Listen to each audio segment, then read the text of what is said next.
우리가 함께 읽을 말씀 민수기 3장, 시편 37편, 아가 1장, 히브리서 1장 말씀입니다. 자, 함께 나눌 주제는 택함받은 자들의 삶입니다. 곧 우리는 택함받은 하나님의 소유된 백성이라는 겁니다. 놀라운 은혜와 축복이 우리에게 약속되어 있고, 따라서 우리는 다른 삶, 하나님의 백성으로서 거룩한 삶 살아가야 한다라는 겁니다. 자, 민수기 3장은요, 아론의 아들들과 제사장의 직무, 또 게르손, 고핫, 무라리 등 레위의 아들들과 그 종족과 직무 등을 기록하고 있습니다. 특별히 하나님은 레위인들을 구별하여 하나님의 소유로 삼으셨음을 전하고 있는데, 하나님의 은혜로 구원받은 모든 백성이 다 하나님의 소유이지만 레위인들을 선별하여 하나님의 특별한 소유를 삼으시고 하나님 가까이서 직무와 봉사를 감당하게 하셨다라는 겁니다. 자, 민수기 3장 12절 13절 말씀 보면, 보라, 내가 이스라엘 자손 중에서 레위인을 택하여 이스라엘 자손 중에 태를 열어 태어난 모든 자를 대신하게 하였은즉 레위인은 내 것이라. 처음 태어난 자는 다 내 것임은 내가 애굽 땅에서 끝처음 태어난 자를 다 죽이던 날에 이스라엘의 처음 태어난 자는 사람이나 짐승을 다 거룩하게 구별하였음이니 그들은 내 것이 될 것임이니라. 나는 여호와이니라. 자, 이 말씀을 대하면서 우리가 하나님의 택하신 족속이요 왕같은 제사장들이며 거룩한 나라요 하나님의 소유가 된 백성들임을 기억해야 하지 않겠습니까?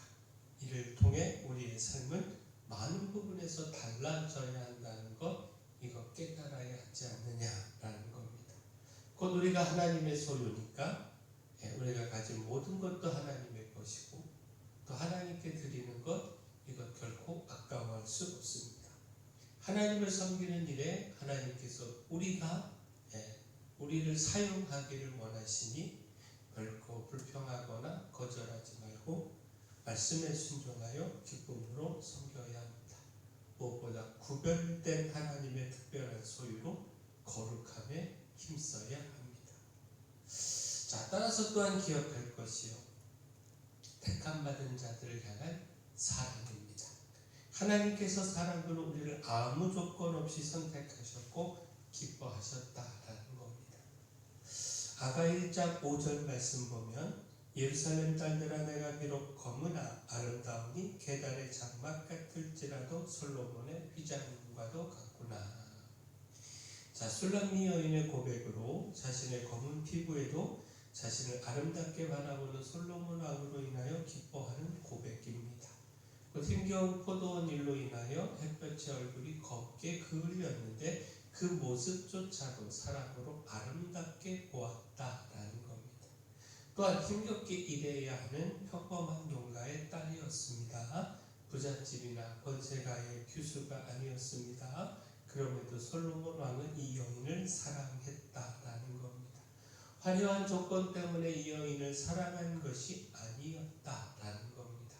결국 이 말씀은요, 하나님께서 아무 조건 없이 우리를 선택하셨으며 사랑하셨다라고 하는 사실을 깨닫게 합니다. 검게 그을린 모습처럼 더럽고 초라하여 하나님 앞에 서기조차 부끄러운 존재가 바로 우리들인데, 아무 조건도 내세울 수 없는 부족한 존재가 바로 우리들인데, 그럼에도 하나님은 우리를 있는 그대로 기뻐하시며 그 사랑 때문에 아름답다 말씀하신다라는 겁니다. 우리를 조건 없이 선택하여 사랑하신다라는 겁니다. 이것이 하나님의 절대적 은혜입니다. 자, 또한 기억할 것이요, 택함받은 자들을 향한 축복입니다. 하나님께서 택하신 하나님의 백성은 하나님께서 돌보시고 지키시고 축복하신다라는 겁니다. 자, 시편 37편으로 아기들의 형통에 넘어지지 말아야 함을 교훈하는 다윗의 시입니다. 당장은 그들이 번성하는 것 같지만 결국에는 하나님의 심판으로 멸망당한다라는 겁니다. 따라서 악인들의 형통으로 인하여 불평하지 말고 여호와 앞에서 참고 잠잠히 기다리라 라는 겁니다. 하나님을 경외하고 말씀을 지키며 하나님의 선택 안에 있으면 곧 그렇게 하나님 따라가며 의인으로서 하나님 따라가면 하나님께서 붙드셔서 기근 중에도 풍요를 누리고 넘어진다 해도 하나님의 붙들어 주심으로 아주 엎드러지지 않으며 자손이 복을 누리고 풍성함으로 베푸는 삶을 살며 하나님의 보호하심과 땅을 차지하는 복을 누린다라는 겁니다. 자, 시편 37편 17절부터 19절까지 말씀 보면 악인의 팔은 부러지나 의인은 여호와께서 붙드시는도다. 여호와께서 온전한 자의 날을 아시나니 그들의 기업은 영원하리로다. 그들은 환난 때에 부끄러움을 당하지 아니하며 기근의 날에도 풍족할 것이나. 또한 24절에서 29절 말씀 보면 그는 넘어지나 아주 엎드러지지 아니하면 여호와께서 그의 손으로 붙드심이로다. 내가 어려서부터 늙기까지 의인이 버림을 당하거나 그의 자손이 걸식함을 보지 못하였도다. 그는 종일토록 은혜를 베풀고 구워주니 그의 자손이 복을 받는도다. 악에서 떠나 선을 행하라. 그리하면 영원히 살리니 여호와께서 정의를 사랑하시고 그의 성도를 버리지 아니하심이로다. 그들은 영원히 보호를 받으나 악인의 자손은 끊어지리로다. 의인이 땅을 차지하며 거기서 영원히 살리로다.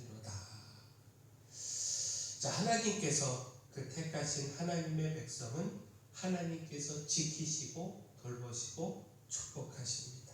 따라서 악인들이 당장 형통하다고 불평하거나 넘어지지 말아야 합니다. 끝까지 하나님 믿고 우리가 믿음의 길을 걸어가야 합니다. 우리의 삶을 하나님께 맡겨야 합니다. 하나님께서 그 백성을 반드시 축복하심을 믿음으로 기다려야 하고요. 하나님의 택하신 백성으로서 그 의를 지켜가야 합니다.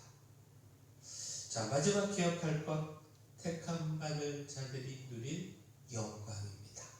택함받은 자들은 예수 그리스도와 함께 영광을 누린다라는 겁니다. 그 영광이 약속되어 있다라는 겁니다. 자, 히브리서 1장은요, 천사보다 비교할 수 없이 더 높은 아들 곧 예수 그리스도에 대한 찬양입니다. 무엇보다 그가 죄를 정결하게 하는 일을 하시고 하나님의 보좌 우편에 앉으셨음을 말씀하고 있습니다. 곧 하나님의 아들로서 이 땅에 오셔서 십자가를 통한 구원의 사역을 이루시고 부활하여 영광의 자리에 앉아 계시다라는 겁니다. 자, 앞서 읽은 히브리서 1장 3절 말씀 다시 보시면 이는 하나님의 영광의 강체시오 그 본체의 형상이시라 그의 능력의 말씀으로 만물을 붙드시며 죄를 정결하게 하는 일을 하시고 높은 곳에 계신 지극히 크신 이의 우편에 앉으셨느니라. 자, 결국 이 말씀은요, 예수 그리스도를 믿고 그 믿음 안에서 자녀로 선택받은 우리들, 바로 우리들에게 주시는 비전이죠. 하나님의 소유된 백성으로 예수님을 따라 믿음과 충성의 삶을 살아갈 때 영광의 은혜를 누리게 된다라는 겁니다. 영광의 보좌에 앉으신 예수 그리스도와 함께 영광을 누리게 하신다라는 겁니다. 자, 우리는 택함받은 하나님의 소유된 백성입니다. 하나님은 사랑으로 아무 조건 없이 우리를 선택하셨고 기뻐하셨으며 선택받은 우리를 돌보시고 축복하시며 예수 그리스도와 함께 누릴 영광을 약속하십니다. 우리가 이거 기억하고 택함받은 하나님 백성으로서의 삶, 그 믿음을 지키며 거룩함으로 살아가는 삶, 힘써 살아가기를 소원합니다. 사랑의 주 하나님, 하나님의 백성이요 하나님의 소유된 선택하신 하나님의 절대적 사랑과 은혜를 감사하며 더욱 거룩한 삶 살기를 소망합니다. 하나님의 선택된 백성으로 악을 버리고 선을 따라서 하나님께서 주시는 보호와 영원한 기업의 축복을 누리게 하시며 하나님의 소유된 백성으로 더욱 거룩함으로 충성하여 예수 그리스도께서 누리신 영광에 함께 참여하게 하여 주시옵소서. 은혜의 주 하나님, 교회 내 연약한 모든 분들, 주님의 기적이 필요한 분들 위하여 기도합니다. 그 본들의 손으로 안수하시고 치료하여 주시옵소서. 특별을 위하여 기도합니다. 계속된 봄철도 신방에 함께 하시고 각 가정의 말씀의 능력을 더하여 주시옵소서. 또 저희 교회가 이 마을의 빛이요 소금으로서 끝하며 온전히 감당하게 하여 주시옵소서. 하나님 오늘 이를 부흥에 있습니다. 큰 은혜 더하여 주시옵소서. 예수님 이름으로